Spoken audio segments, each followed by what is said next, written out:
Polemik pergantian Ketua Umum Partai Golkar Erlangga Hartarto melalui Munaslup mencuat. Ketua Dewan Penasehat Partai Golkar, Luhut Binsar Panjaitan menyayangkan hal ini harus dimunculkan. Karena dalam beberapa bulan ke depan, Golkar akan dihadapkan dengan Pileg dan Pilpres. Eksklusif dalam program Krosi Kompas TV, Luhut membantah menjadi dalang untuk digelarnya Munaslup Golkar. Namun ide Munaslup muncul karena banyak kader yang menghampiri Luhut dan menceritakan bagaimana kondisi Partai Golkar. Saya mau minta klarifikasi, benarkah Pak Luhut otak dibalik penggulingan Ketua Umum Erlangga? Enggak lah, Ros. Untuk apa sih kepentingan saya di situ? Saya mau apa lagi sih? Kalau saya juga jadi Ketua Umum Golkar, apa saya mau calon presiden, wakil presiden? Pasti tidak. Mau jadi menteri, ya pasti tidak. Jadi kalau saya Ketua Umum Golkar misalnya, saya mau perbaikin aja karena saya suka memperbaikin. Dan saya yakin tuh bisa 86 kursi itu pasti dapat. Jadi Pak Luhut mau jadi calon ketua? Ya kalau memang Golkar. diusulkan rame-rame, tapi saya untuk apa mempersoalkan itu sekarang? Posisi Bapak tentang Munaslup Partai Golkar disebut sebagai calon ketua umum Partai Golkar, apa penjelasan final Ya Bapak? saya serahkan aja pada mereka kan. Itu ngapain saya mau saya bilang enggak atau mau saya bilang iya, ya biarin aja mereka. Kalau mereka mengatakan kami mau dan itu jalan oleh mereka, lakukanlah dengan baik-baik.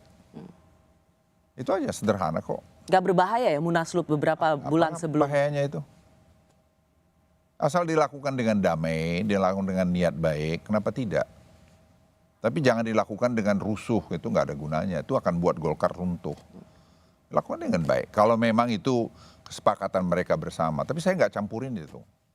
Ya Golkar ini banyak kan teman-teman Golkar itu datang ke saya. Saya nggak pernah kontak mereka, jadi jangan ada pikir misalnya saya telepon ini, enggak. Tadi seperti Rosi bilang, kok Pak Luhut nggak proaktif, tanggung-tanggung gitu. Bukan tanggung-tanggung, saya memang nggak ada minat untuk itu. Betul. Tapi saya lihat mereka datang, menceritakan masalahnya, saya lihat survei, saya lihat big data. Memang hemat saya, dan saya bicara dengan Pak Erlangga kan hubungan saya baik. Saya juga beri nasihat kepada saran Pak Erlangga, lebih proaktif turun ke bawah lah gitu. Kapitalisasilah kehebatan daripada Golkar ini. Elektabilitas Partai Golkar menurut survei hingga kini terus turun. Hal ini disampaikan kader Partai Golkar yang juga Menteri Investasi dan Kepala BKPM, Bahlil Lahadalia.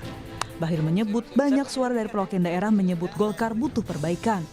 Dirinya pun memberi isyarat akan siap jika diusung jadi ketum Golkar menggantikan Erlangga. Semua kader Golkar punya tanggung jawab memberikan kontribusi untuk partai termasuk saya. Sebagai kader Golkar ketika melihat partainya dalam kondisi yang membutuhkan uluran tangan kader yang merasa bertanggung jawab, saya yakin semua siap tapi melalui mekanisme yang jelas sesuai aturan main organisasi. Saya rasa sebagai kader partai yang dibesarkan akan merasa gelisah elektabilitasnya tinggal 6% dan semua kader yang memenuhi syarat pasti terpanggil.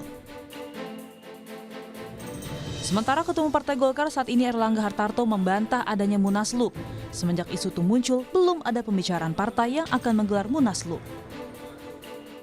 Nggak ada. Rapatnya di rumah Pak Agung langsung. Iya, agendanya bukan itu.